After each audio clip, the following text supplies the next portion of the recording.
Las opiniones, comentarios y juicios expresados en el programa que escucharás a continuación son responsabilidad del presentador y sus entrevistados, por lo que no representan la posición de la emisora de la Universidad CES, ni mucho menos de las organizaciones con las que ellos están vinculados.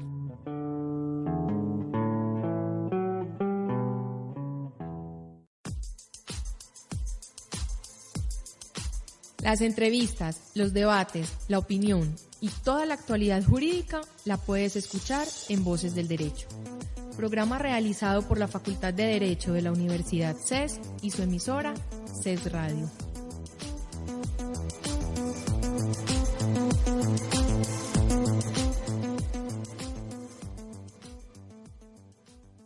Cordial saludo a todos los oyentes que nos acompañan hoy en Voces del Derecho, proyecto realizado por la Facultad de Derecho de la Universidad CES, facultad que se encuentra en proceso de acreditación de alta calidad, así como por su emisora en Internet, CES Radio.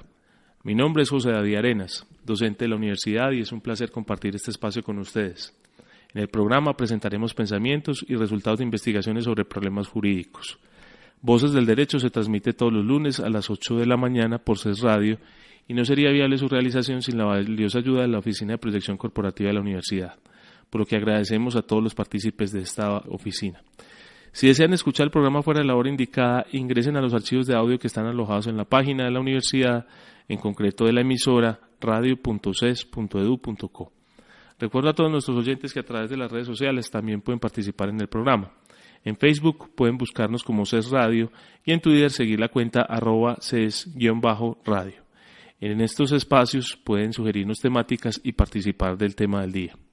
Las opiniones expresadas en el programa son enteramente personales de quienes son invitados, así como de su entrevistador, y no constituyen línea institucional de la Universidad CES o de las empresas o entidades vinculadas a los invitados. El día de hoy continuaremos con la serie de entregas, de 3 entregas que estamos haciendo sobre el foro de la inclusión de los acuerdos de La Habana en el bloque de constitucionalidad. La vez pasada tuvimos la oportunidad de escuchar el discurso introductorio, la instalación del moderador y las primeras intervenciones. Continuemos hoy escuchando las intervenciones de los panelistas en el foro que fue celebrado el 22 de septiembre de 2016 en el aula máxima del Colegio San Ignacio, donde tuvimos la oportunidad con CES Radio de acompañar el evento y de estarlo difundiendo por este medio. Bueno, muy buenas noches. Lo primero, felicitar al Colegio de Abogados de Medellín por su efemérides, al doctor José David, a María Adelaida por la gentil invitación. De entrada me extrañó. Generalmente no soy bienvenido en muchas casas y entonces me siento muy orgulloso de estar en el Colegio de Abogados de Medellín y más con los panelistas que me acompañan. La presencia de la profe Bernardita, qué pena que le diga así, pero es la profe, del doctor Arrubla, indudablemente con una trayectoria jurídica extraordinaria, y Marco Antonio, mi amigo, mi compañero en EPM, muchas luchas hace años y muy cercano a mí en temas, pues a raíz de su paso por el Consejo de Estado. Me advirtieron mucho en el colegio que íbamos a hablar era de derecho, que no íbamos a meter aquí temas distintos de derecho. Y entonces, ¿qué mejor que arrancar con Kelsen? Dice Kelsen en un hermoso libro que se llama La paz por medio del derecho. Hablando de la guerra, dijo Kelsen, la acción bélica es el mayor mal que azota a la comunidad internacional. Es fuente de miseria y pobreza antes que efecto de las mismas. La guerra es principalmente el fruto de la existencia de soberanías nacionales independientes, de los poderosos y terribles ideas de la razón de Estado y de la política de Estado. ¿De qué estamos hablando? Y para tratar de empezar a polemizar, no a discutir, doctor Yepes, aceptemos esa tesis. Yo creo que aquí sí hay institucionalidad y creo que no está en juego ni la democracia ni el derecho. Porque ¿de dónde venimos?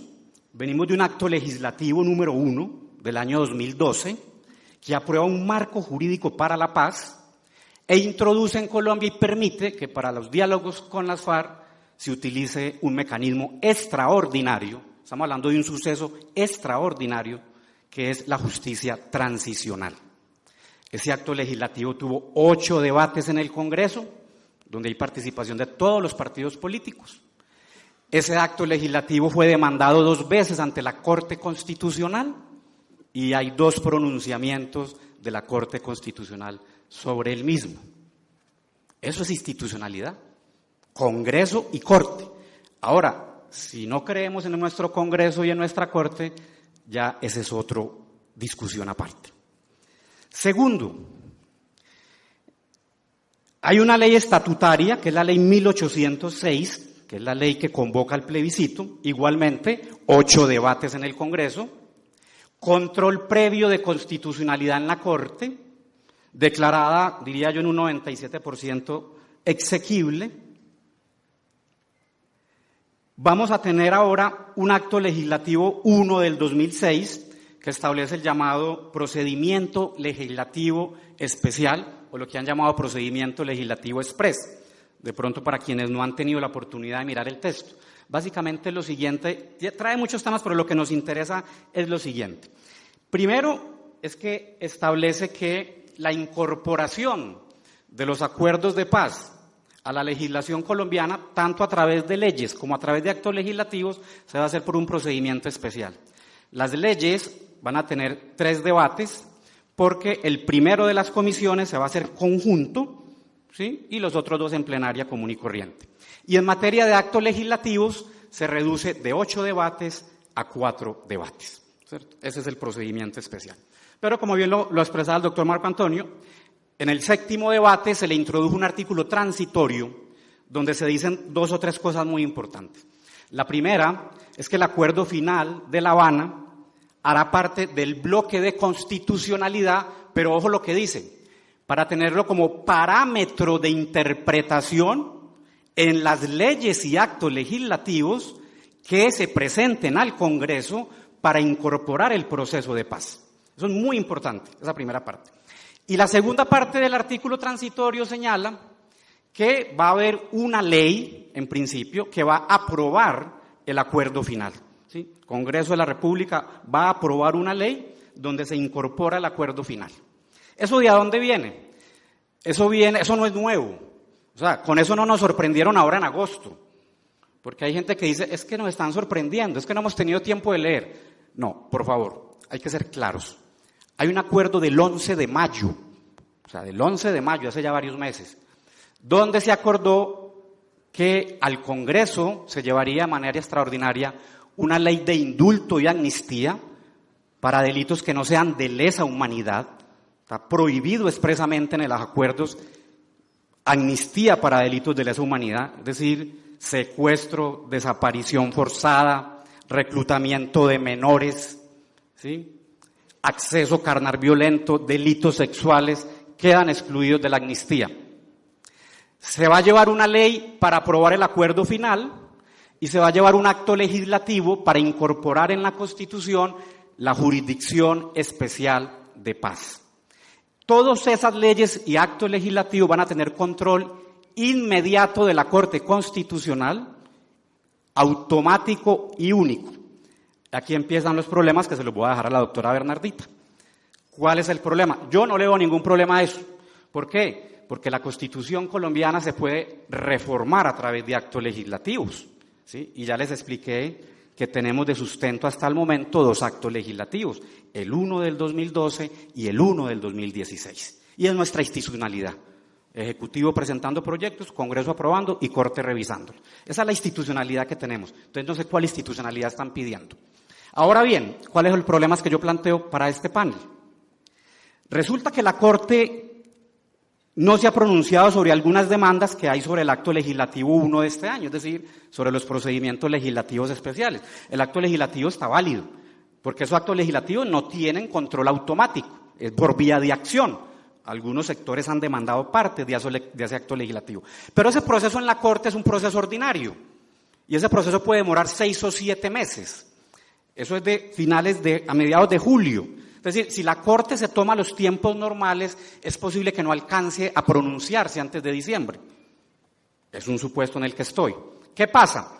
El acto legislativo de procedimiento especial entra a regir, dice su último artículo, entra a regir una vez esté refrendado el Acuerdo de La Habana. Es decir, entraría en caso de que el 2 de octubre gane el sí, quiere decir que este procedimiento extraordinario y especial en el Congreso entraría a regir el 3 de octubre. Es decir, el 3 de octubre, si el 2 gana el sí, el gobierno podría radicar en el Congreso la ley de amnistía e indulto, la ley aprobatoria del acuerdo final y la incorporación a través de acto legislativo a la Constitución, la Jurisdicción Especial de Paz. ¿Cuál es el problema que planteo? ¿Qué pasaría si el Congreso aprueba tanto esas leyes como el acto legislativo vía express, o sea, por el procedimiento que hay vigente en este acto legislativo?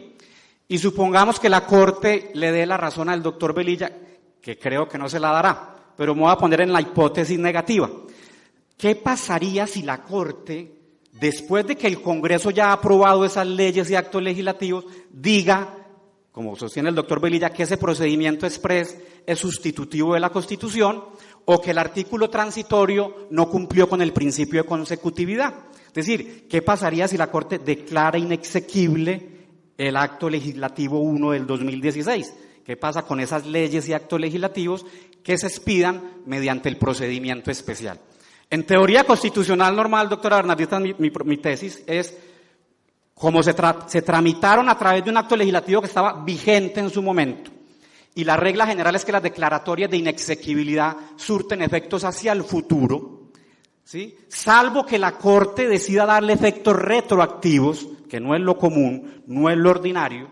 Entonces, así la Corte le diera la razón a la tesis del doctor Velilla de que tumbara el procedimiento especial, yo diría que esas primeras leyes, al menos, esas primeras que se van a tramitar, la de amnistía y indulto, que es la más urgente para las FARC, porque a partir de ahí es que van a empezar a desarmarse durante 6 meses, y la aprobación, obviamente, de la jurisdicción especial y la aprobación del acuerdo final, a mi juicio, seguirían vigentes. Repito, salvo que la Corte tendría que hacer 2 cosas, declarar inexequible el acto y además darle efectos retroactivos, que no creo. ¿Por qué no creo que este acto legislativo sustituya la Constitución? Primero, porque es una norma transitoria, ¿sí? Este acto legislativo es transitorio, en principio es por 6 meses, prorrogable por otros 6. Entonces, si estamos hablando de una norma transitoria, es imposible decir que estamos sustituyendo la Constitución, ¿sí? Por ejemplo, en materia de justicia, es que no se está sustituyendo a la Corte Suprema. La Corte Suprema sigue con todas sus competencias. El Consejo de Estado sigue con sus competencias. Simplemente durante un periodo va a haber una jurisdicción especial, que eso no está prohibido en la Constitución. Y no creo que se viole el principio de consecutividad, porque lo que la Corte ha dicho no es que en el 7º o 8º debate no se puedan introducir artículos nuevos. No, lo que no se puede introducir nuevos son temas, asuntos, que no tengan alguna conexidad, relación con los temas que se debaten en ese trámite de acto legislativo. Y sin duda alguna, este acto legislativo, en los distintos debates, se trataron esos temas. El Acuerdo de La Habana, cómo incorporarlo, cómo se va a aprobar. Entonces, yo no creo que se vulnere en sentido estricto el famoso principio de consecutividad, que si de pronto en la sala no hay abogados, qué pena. El principio de consecutividad, si no hay abogados, es, en el caso de este acto legislativo, requería 8 debates. La teoría inicial dice que todos los temas deben ser debatidos y aprobados en esos 8 debates. Es decir, que no se puede sorprender al Congreso con un tema nuevo en el 5º, en el 6º, en el 7º, 8º debate. Eso es lo que se llama principio de consecutividad. Ahora bien, quiero hacer 2 reflexiones adicionales. La primera, ¿por qué plebiscito y no referendo? ¿Por qué plebiscito y no referendo? Porque el referendo es para aprobar normas, ¿sí? Es para aprobar normas. Ustedes se imaginan someter al pueblo colombiano, lo que algunos han dicho, ¿por qué no le permiten al pueblo votar punto por punto? Ustedes han visto cuánto se demora un señor votando en elecciones para escoger un senador, un representante. Ustedes han visto cuánto se demora. Imagínense ustedes si hubiéramos sometido a referendo punto por punto. O sea, son más de 180 puntos los que hay en ese acuerdo final. Cada persona necesitaría 3 horas en la urna para votar. Pero además, lo que se está votando no es una norma jurídica, y ya lo dejó claro la Corte. Lo que vamos a votar el 2 de octubre es una política pública, ¿sí? El 2 de octubre no se va a votar ni la reforma a la Constitución, ni la reforma a la ley, ni el 2 de octubre vamos a someter a que ese acuerdo tenga rango constitucional o rango legal. No, el 2 de octubre se va a votar, es una simple política pública. ¿Está o no el pueblo colombiano de acuerdo con que el gobierno nacional y las FARC hayan firmado un acuerdo que lleva el título, pues, que tanta polémica ha causado en la pregunta, porque ese es el nombre del acuerdo? La Corte nunca dijo que en la pregunta no se podría hablar de paz. La Corte lo que dijo fue que el 2 de octubre no íbamos a votar sobre la paz. Y los del no han estado un poco tergiversando esa frase. La Corte lo que dijo fue el 2 de octubre no se va a votar sobre la paz. El 2 de octubre se va a votar sobre una política pública. ¿Sí? Sobre una política pública. Entonces, repito, salvo el problema de tiempos que tenemos, insisto, porque se van a aprobar primero las leyes express y el primer acto legislativo express que salir el fallo de este acto legislativo número 1. Salvo eso, repito, yo sinceramente tengo la siguiente reflexión.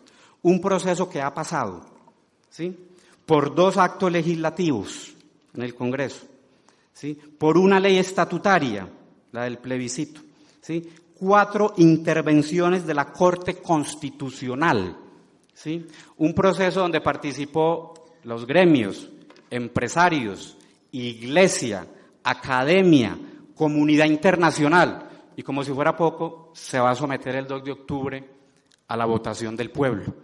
Yo, la verdad, con todo respeto, doctor Velilla, no entiendo cómo vamos a decir que estamos asaltando la democracia, que estamos asaltando la institucionalidad, que estamos asaltando el derecho. Yo quisiera preguntar entonces, si no es el Congreso, si no es la Corte Constitucional, si no son nuestros empresarios, si no es nuestra academia, si no es nuestra iglesia, si no es el pueblo el 2 de octubre, nuestra institucionalidad y democracia, entonces ¿cuáles son las instancias institucionales y democráticas de Colombia para someter un proyecto de paz? Entonces, yo creo que no nos debe dar miedo, vienen muchos problemas, pero quiero terminar con una frase que no es mía, se la inventó la Escuela de Derecho Público alemana, doctora Bernardita, hace más de 100 años, Jelinet, Lamban, ¿sí?, Heller, y es el tema de las mutaciones constitucionales. ¿Eso qué quiere decir? Las constituciones no se agotan en un texto, las constituciones no son textos acabados, las constituciones son seres vivientes y en permanente dinámica y vitalidad.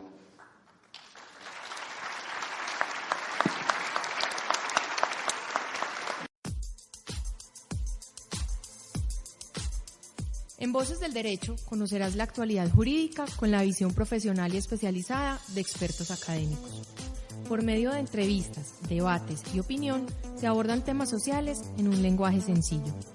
Voces del Derecho, programa realizado por la Facultad de Derecho de la Universidad CES y su emisora CES Radio.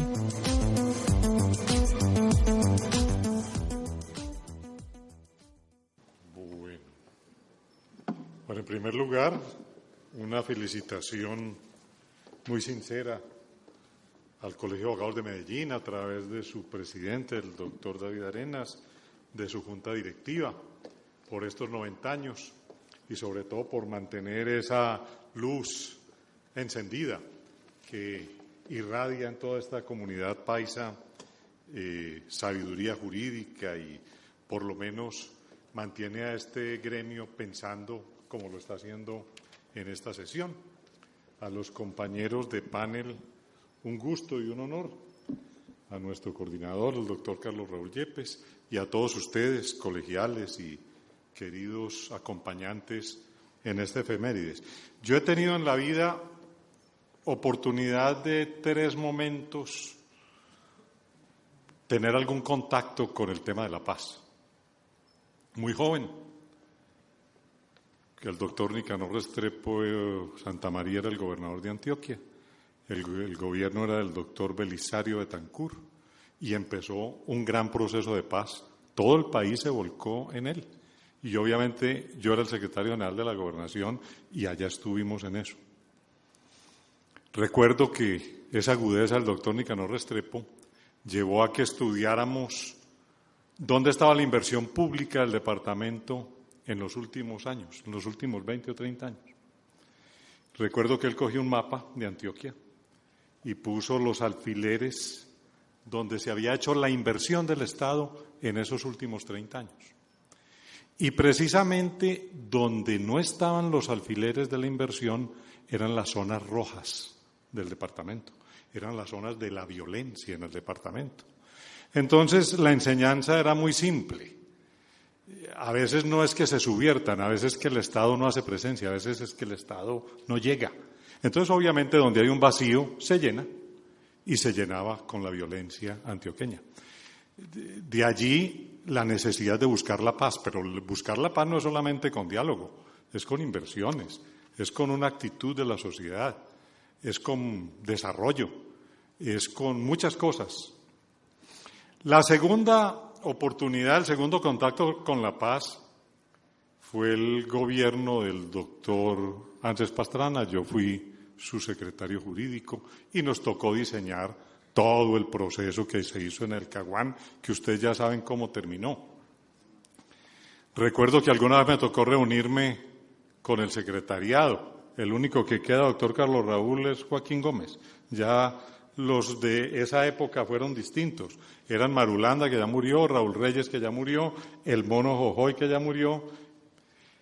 Cuando yo entré a esa reunión era la primera vez que iba. Marulanda era un señor muy amable, me recibió, bienvenido, y le quiero ser sincero, me dijo. Usted es primera vez que viene aquí, no vaya a decir después que yo lo engañé. Este cuento de la paz, me dijo, es mi plan Z. El plan A, B, C, D y F es tomarme el poder con las armas. Pero me pusieron a dialogar y lo hago con mucho gusto, pero este es mi plan Z. Ese era el momento, que obviamente ha cambiado. Y la tercera, o el tercer contacto con un proceso de paz, me tocó en la Corte Suprema, porque allí se hizo la paz o el proceso de paz con el paramilitarismo. Y nos tocó desde la génesis de lo que fue la justicia transicional y ser segunda instancia en la Corte de toda esa problemática. Del proceso de paz del Caguán, que aprendí que si el Estado no se fortalecía jamás habría paz. La única forma de llegar a una paz efectiva es cuando la guerrilla sienta y sepa que no va a ganar la guerra. Porque si tiene la idea de que la puede ganar, jamás habrá un proceso de paz. Por eso el fortalecimiento del ejército. Por eso yo creo que todos los gobiernos han contribuido a eso. El gobierno del doctor Álvaro Uribe, con esa contundencia de choque, le demostró a la guerrilla también que podían perder la guerra, y por eso por eso es que los tenemos ahora sentados. Y por eso a lo mejor es que hay unos resultados. Yo veo el tema, y voy a ser muy sucinto, de esa experiencia. Yo llego a una conclusión. Mire, aunque esto es un foro de abogados, el tema no es jurídico, el tema es político. Y yo creo que con esa premisa tenemos que analizar lo jurídico. ¿Qué es lo que políticamente se quiere en este país y queremos todos los colombianos? ¿Y qué es la razón de ser de este proceso? Yo lo reduciría a dos cosas elementales. Que el Estado recupere el monopolio de las armas. Ese es un anhelo que todos tenemos. Y segundo, que la guerrilla deje de disparar balas, que dispare palabras si quiere, y le abrimos los espacios políticos, pero que deje de matar y de cometer delitos. Ese es el propósito político que tenemos. Y yo creo que todos esos diálogos, todos estos procesos de paz, lo que tratan es de conquistar, de lograr, de acercarnos a ese proceso político. Por eso mi convicción no puede ir en contra de los procesos, porque es una convicción política. Ahora, jurídicamente, lo que tenemos es que desarrollar los instrumentos para lograr esos propósitos políticos. Entonces nosotros sí podemos hacer un balance de si esos instrumentos los estamos haciendo bien o no. La forma jurídica de poder llevar a la práctica esos acuerdos se tienen que hacer a través, en primer lugar, de una justicia transicional. No hay otra manera. Ya el mundo lo ha inventado, es que eso no lo estamos inventando nosotros. Dígame, ¿quién va a entregar las armas para irse para la cárcel? Eso no lo va a hacer nadie. Así nunca vamos a llegar a un proceso de paz. Ahora, hay que partir de una realidad. A mí me hubiera encantado que la solución fuera distinta, aplicando el Código Penal y con las sanciones que trae el Código Penal. Yo les digo que la justicia colombiana cumplió con su cometido, y no es porque haya hecho parte de la rama y haya estado de presidente de la Corte Suprema de Justicia que quiero defenderla. Yo invito a alguien a que me señale un cabecilla de la guerrilla, de la que hay ahora, de la que hubo antes, que no tenga como mínimo 30 años de condena. Todos están condenados, y a mucho más, en la justicia ordinaria. O sea, con mucha pena con el doctor Gaviria, pero la justicia colombiana sí cumplió. Lo que pasa es que el Estado no los cogió para remeterlos a la cárcel, y eso no le toca a los jueces, eso le toca a las fuerzas militares, a la policía, al ejército, y no fueron capaces de cogerlos. Pero condenados están todos, absolutamente todos. Los grandes cabecillas tienen condenas, y no pequeñas, los que pusieron la bomba en el Club El Nogal. A nosotros nos decían en la Corte, es que ustedes para la farpolítica sí sirve, para la parapolítica se sirven, para la farpolítica no. Pero ¿cómo que no? Primero de todo, afortunadamente los guerrilleros no tienen fuero, ¿qué tal que tuvieran? Pero los jueces ordinarios sí los condenaron. Entonces, tenemos que entender el reto que tiene la justicia, y es dar una respuesta desde la justicia transicional.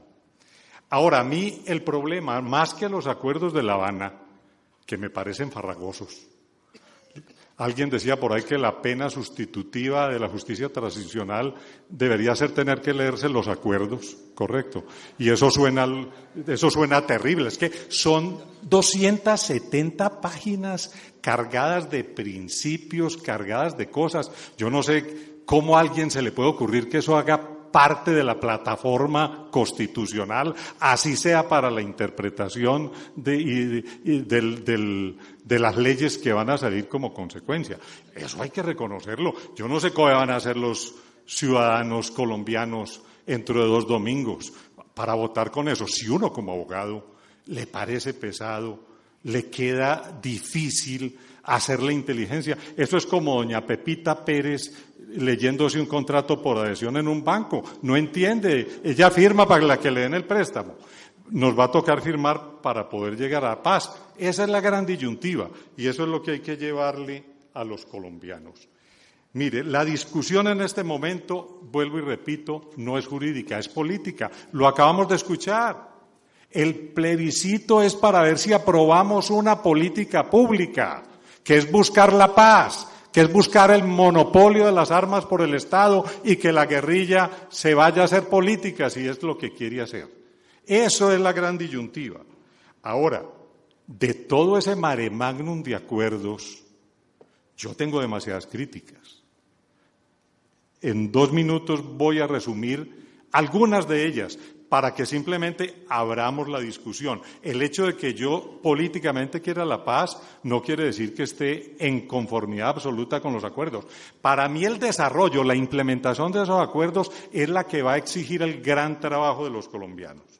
Mire, la jurisdicción especial para la paz, toda la principialística que hay allí en los acuerdos es de recibo. ¿Cómo no vamos a estar de acuerdo, por ejemplo, en que las víctimas se reparen? Eso lo quiere todo el mundo. Que se cumpla el debido proceso, que los delitos de lesa humanidad no se amnistíen. Todos estamos de acuerdo con eso. Hay cosas grises. Por ejemplo, el narcotráfico como delito conexo es un punto gris. Y ya sabemos que eso va a causar polémica.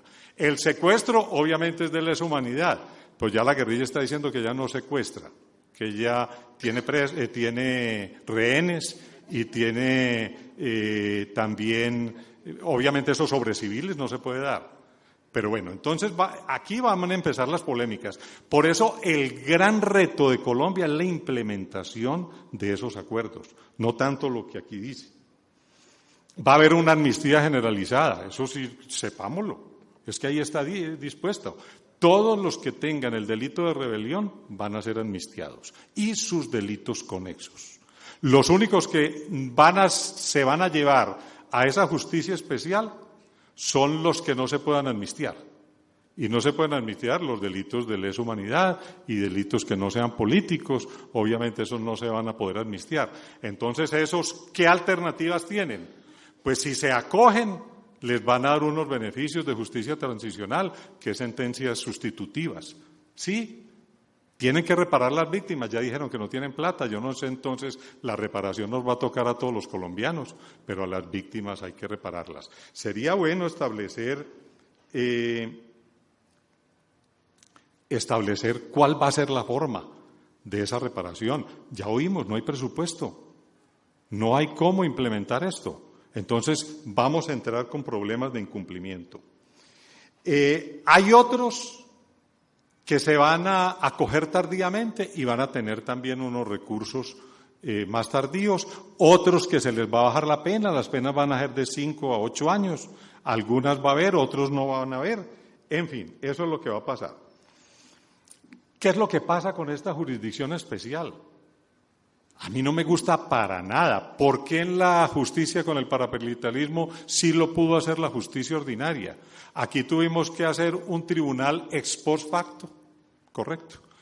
¿Qué fue lo que pasó? Es que hay que contarlo, es que la guerrilla no quería aceptar ningún tribunal. Esto fue como la línea media que se encontró. Un tribunal con unos jueces donde hay un componente hasta extranjero, va a haber 4 extranjeros. La forma de integración es una forma totalmente anómala. ONGs eligiendo magistrados, el señor del secretario de la Nación Unida, ¿a quién conoce él aquí para elegir magistrados? Entonces eso, es decir, pero ese va a ser. Esa es una de esas cosas que nos va a tocar aceptar si queremos el propósito político. ¿Qué más vamos a tener en esa jurisdicción especial? Ya lo oímos. Va a haber una sala de revisión. Esa sala de revisión, ¿para quiénes? Para los que ya están condenados, pero que se puedan acoger, porque se pueden acoger. Si ustedes vieron la carta ayer de todos los extraditados de los paramilitares, según los cánones de estos arreglos, se pueden acoger, porque fueron parte del conflicto. Y otra cosa, bajo estos retos, queda sin lugar a dudas, así el fiscal haya dicho lo contrario, todos los que participaron en la financiación de alguno de los extremos del conflicto. Y eso está clarísimo, eso se lee en los acuerdos.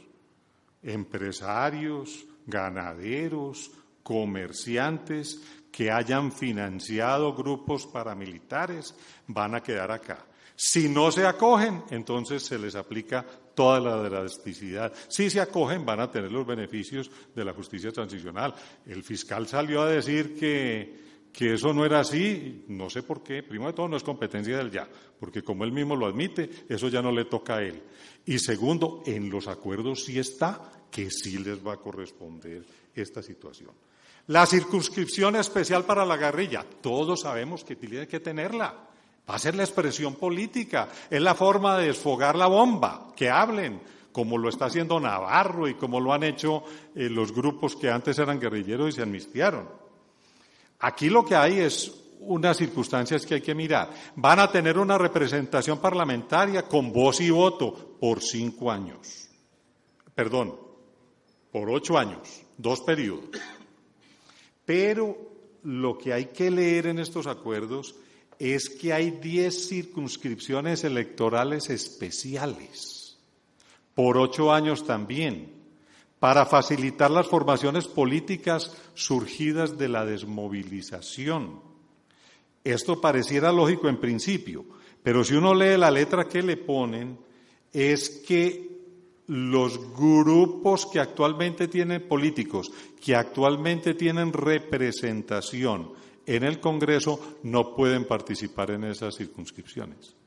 Entonces, eso es como darle exclusividad a los grupos de las FARC para que ellos hagan un monopolio político en esas regiones.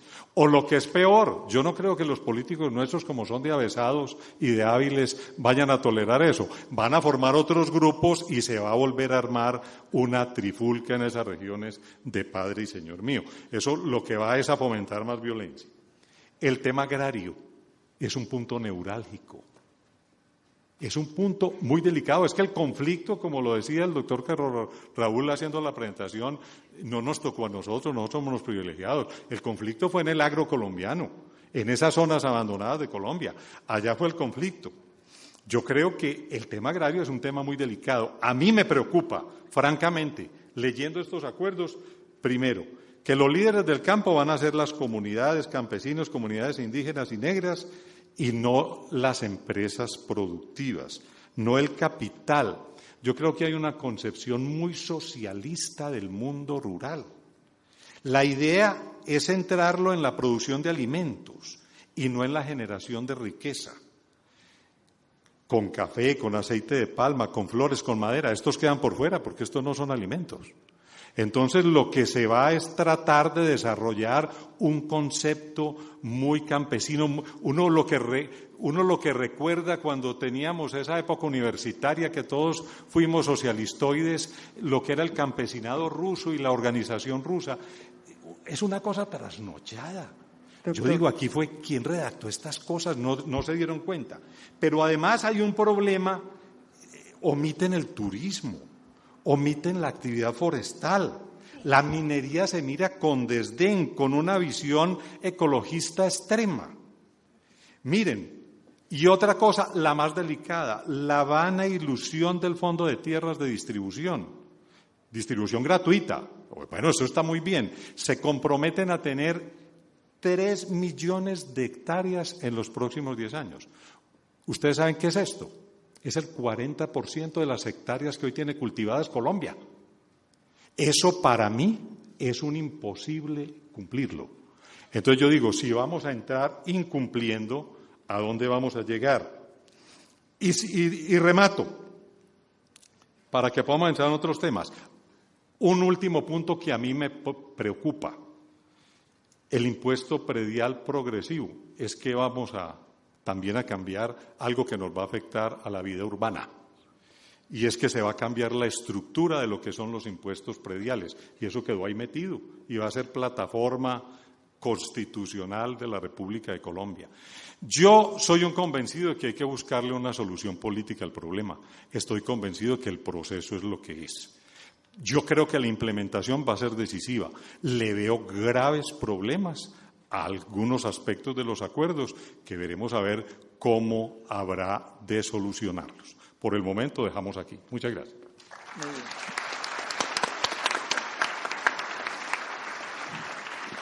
Muchísimas gracias, doctor Arrula. Pues miren, yo creo que hasta donde vamos encontramos, creo que la aproximación que también se está teniendo en la sociedad frente a la problemática. Yo creo que tanto el doctor Arrula y el doctor Suárez, por un lado, con lo que hemos visto que se ha planteado, y el doctor Marco Antonio Velilla por el otro, aunque el doctor Suárez sí nos reivindica de que existe institucionalidad, pero lo que vemos acá es que tal vez frente a los acuerdos hay dos posiciones. Nos preocupan, creo que todos tenemos muchas preocupaciones, nos preocupan los temas políticos y jurídicos de los acuerdos. Lo que pasa es que el doctor Velilla nos dice que tiene ese grupo, mejor no, porque consideran que para llegar al acuerdo final esos temas se tienen que solucionar antes. Y el doctor Arrula nos dice, a mí también me preocupa la justicia transicional, también me preocupa el esquema de justicia, tengo serias dudas sobre todos estos temas, pero yo lo que digo, entiendo doctor Arrula, es lo solucionamos después.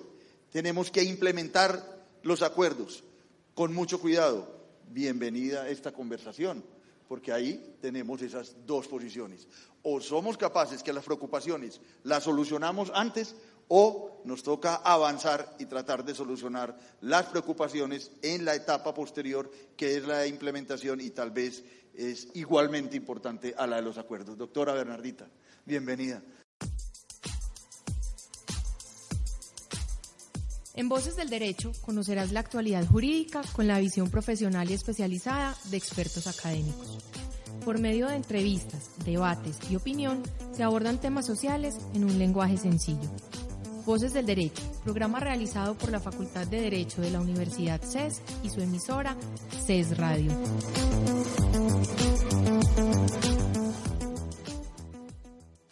Bueno, el hecho de que me haya tocado de última significa que también me la pusieron más difícil. Muchos de los temas ya abordados, yo quería plantearlos, entonces me toca, para que podamos conversar abiertamente y tener un poco más de información, darle un pequeño giro a este planteamiento. Después de estas exposiciones tan vehementes, con tanto carácter y por tanto con tono político, como debe ser, como nos aglutina este evento, quiero en primer lugar agradecer al Colegio de Abogados por su invitación y me siento absolutamente feliz de que el lugar de encuentro sea una institución educativa, el remanso de la paz. Definitivamente esto es una metáfora, lo que hemos hecho hoy con este encuentro acá, en un sitio académico. Creo que en ningún sitio, en ninguna parte del mundo expresa mejor lo que es la vocación de la paz que la educación. A mis contertulios, fundamentalmente por las personas que son, no por todos esos títulos y honores que les preceden, y a ustedes, muy especialmente a ustedes, por haber sacado un rato de su tiempo, porque como muy buenos ciudadanos vienen a preocuparse mucho más de lo que están en torno a lo que significa nuestra participación ciudadana el 2 de octubre de este año. Yo, el contacto que he tenido con la paz es que me ha tocado siempre vivir en medio del conflicto y la guerra, siendo una ciudadana absolutamente privilegiada. Como casi todos los acá presentes, hemos tenido acceso a la educación, vivimos en la ciudad, no nos ha tocado la confrontación bélica directa, porque desafortunadamente ha sido con las clases sociales mucho más desfavorecidas. Pero soy educadora en una universidad pública donde veo cómo los jóvenes que no tienen casi ninguna posibilidad y en medio del privilegio de ir a la universidad pública, se les transforma su existencia a partir de la educación. Es un sitio muy difícil y quienes comparten conmigo ese escenario lo conocen, como el doctor Gil Miller, que lo veo con mucha frecuencia a las 6 de la mañana en la Universidad de Antioquia. En Colombia tenemos que contar una anécdota a manera de precedente y dato. Después de la independencia, de la guerra de independencia tan dura, según el mismo relato de Bolívar en la Carta de Jamaica, que es de 1815, no había terminado aún la independencia, murieron millones de personas en América Española. Terminada la independencia, Simón Bolívar hizo un tratado de paz con el pacificador Pablo Morillo para intercambiar los prisioneros en el conflicto bélico. Creo que ese momento republicano que recordamos muy poco es necesario tenerlo acá en cuenta. Imagínenlo ustedes, Pablo Morillo en un diálogo en Santa Fe de Bogotá, negociando con el libertador Bolívar. Nuestro proceso político republicano ha sido casi siempre, como dice un politólogo realmente, Hernando Valencia Villa, las constituciones han sido cartas de batalla. El vencedor arrincona al vencido y le impone su dogma. Así han sido nuestras constituciones. Quizá la del 91 tiene un matiz de diferencia. Era un proceso político que el gobierno de alguna manera quiso controlar cuando las voces juveniles empezaron a hablar de asamblea constituyente y la quisieron convertir en una asamblea según la Constitución de 1886. Sin embargo, por la participación que hubo en esa asamblea constituyente, que los únicos grupos que no participaron porque no quisieron participar, porque no se acogieron a los tratados y los proyectos de paz de entonces, fueron precisamente las FARC y el ELN.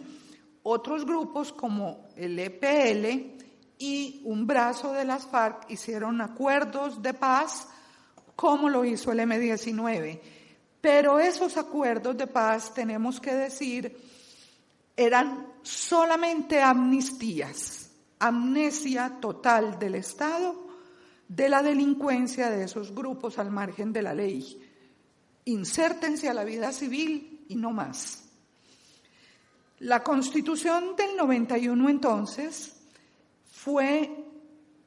se constituyó en un acto muy valioso del que decidí ser maestra y he dedicado todos estos años desde su vigencia a enseñarla y a defenderla en lo que de ella es defendible, el valor político del pluralismo y la búsqueda de la paz como un derecho y como un deber, fundado, por supuesto, en el pluralismo político, todos, sin distingo de raza, origen, sexo, orientación sexual, orientación ideológica, condición, religión, todos y todas cabemos y tenemos que ser tratados como iguales. ¡Qué cosa tan difícil! Solucionar ese problema en un núcleo familiar es dificilísimo, pero en el mundo de lo político es casi imposible, pero puede lograrse. ¿Cómo se logra? Con acuerdos y desacuerdos. Esa es la vocación, creo yo, que tenemos que encontrar en este proyecto de acuerdo político con las FARC-EP. Cuando el gobierno tomó la decisión en el año 2012 de iniciar diálogos de paz con las FARC, teníamos que haber advertido, y lo tenemos que tener muy claro, que hacer la paz con las FARC no es la paz del país, es una de las paces que tenemos que hacer, apenas una. Entonces, no podemos ser tan optimistas de que, negociado el acuerdo con las FARC, y aunque estuviéramos de acuerdo con el tema de los acuerdos, no vamos a tener paz. Por eso, en el fondo, yo me identifico desde diversas perspectivas con todos los que expusieron previo a mi persona. Se necesita una profunda inversión económica, pero también política, un compromiso nuestro. Creo que vamos a tener que trabajar muy duro si queremos dejar a nuestros herederos en el futuro un país mejor para vivir. Cuando se decidió hacer un diálogo con las FARC y el gobierno acordaron, y esto es lo que no tiene precedentes en nuestra historia política, y es una copia de otros modelos, como el de Sudáfrica, que quizá es el mejor ejemplo de civilidad del siglo XX. Por favor, preguntarle a la población sudafricana en un referendo si estaba o no de acuerdo con eliminar el apartheid, la discriminación racial, y el 39% contestó: no estamos de acuerdo con eliminar el apartheid. Ese fue el referendo de Sudáfrica, que propició, por cierto, ese proceso de reconciliación política. Las FARC y el gobierno hicieron un acuerdo inicial fundamental. No nos vamos a poner de acuerdo en una amnistía.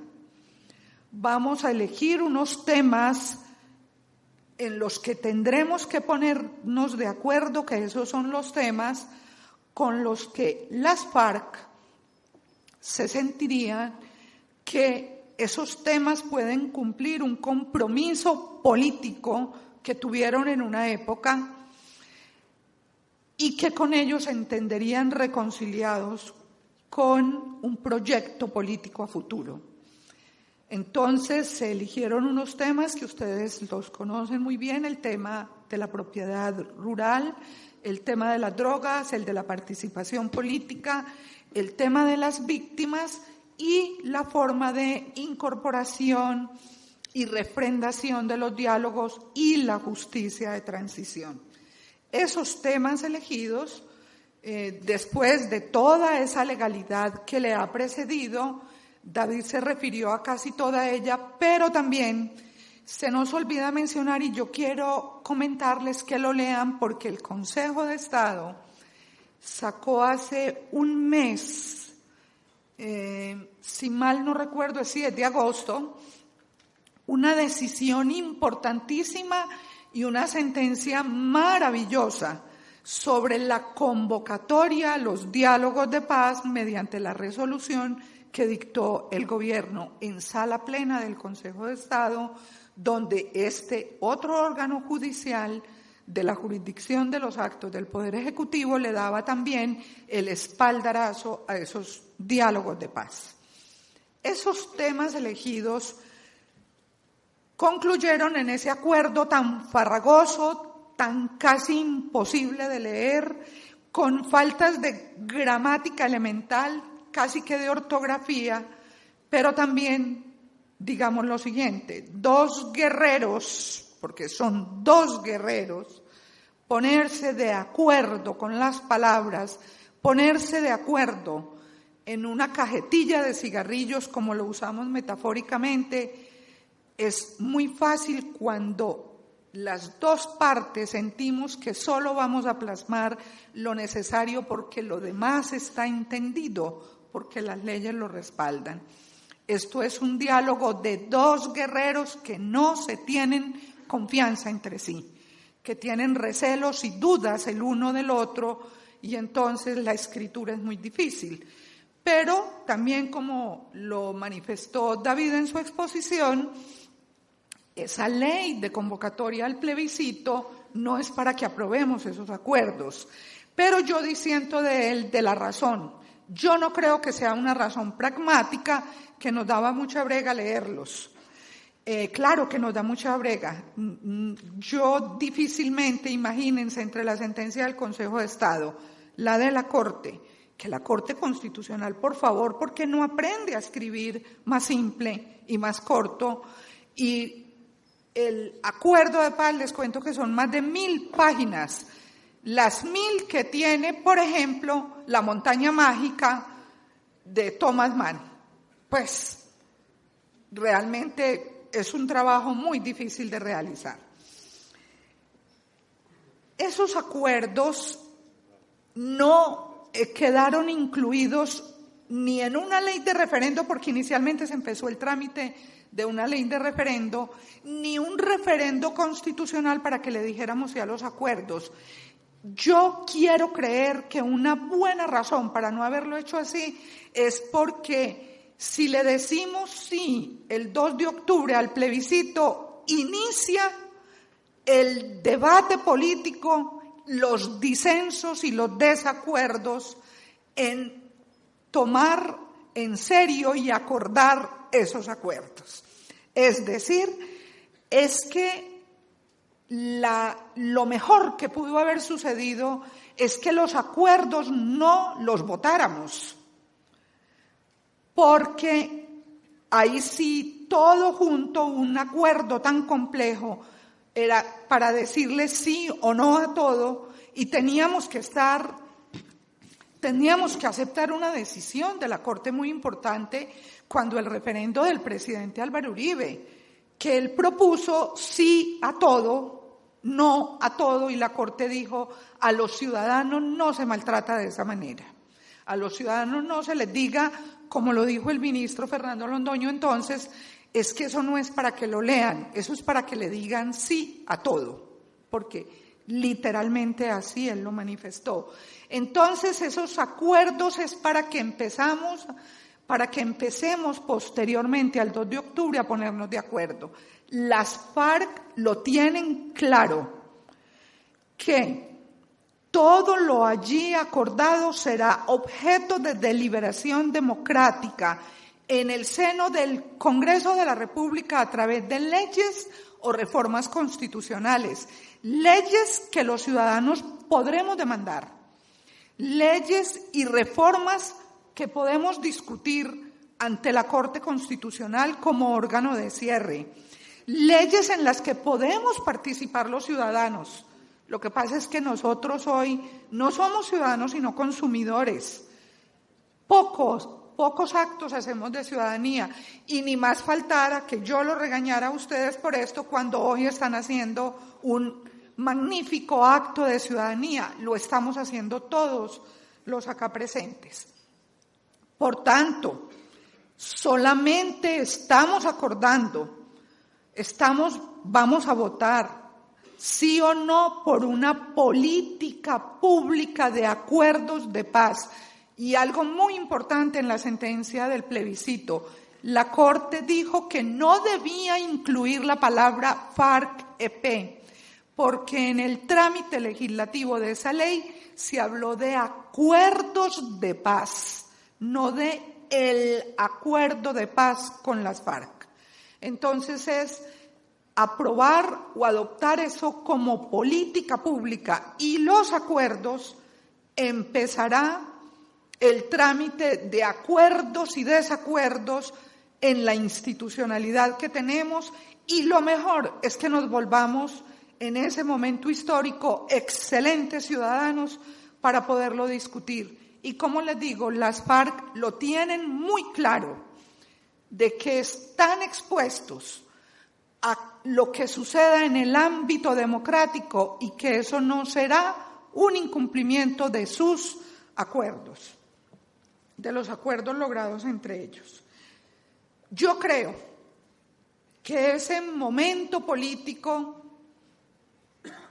de adoptar una política pública y acabar con una guerra que nos ha dañado mucho a todos de distintas maneras, pero nos ha enseñado a ser beligerantes y profundamente conflictivos, porque como lo dijo tanto el doctor Carlos Raúl como el doctor Velilla, no podemos hablar realmente de un posconflicto. La vida humana es conflictiva. Lo que queremos es cambiar las armas por las palabras. Pero el conflicto humano es inherente a nuestra propia condición. De tal suerte que bienvenida la deliberación, bienvenido el debate, bienvenido el disenso. Yo discrepo también de que el país esté polarizado. Yo creo que hay voces que le han dicho no a este proyecto político, y esas voces también han ayudado de alguna manera a que se haya construido o se piense mejor el futuro del acuerdo. ¿Qué tal que todos unánimemente hubiéramos dicho que sí, nos arrojamos al mar? Cuando todos pensamos igual, solo uno piensa. El disenso es muy valioso, pero para concluir, con argumentos. Muchas gracias.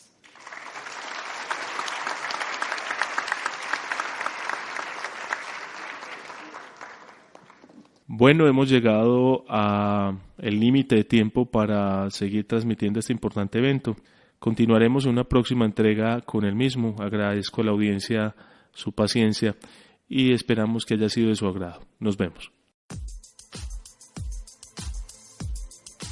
Las entrevistas, los debates, la opinión y toda la actualidad jurídica la puedes escuchar en Voces del Derecho. Programa realizado por la Facultad de Derecho de la Universidad CES y su emisora CES Radio.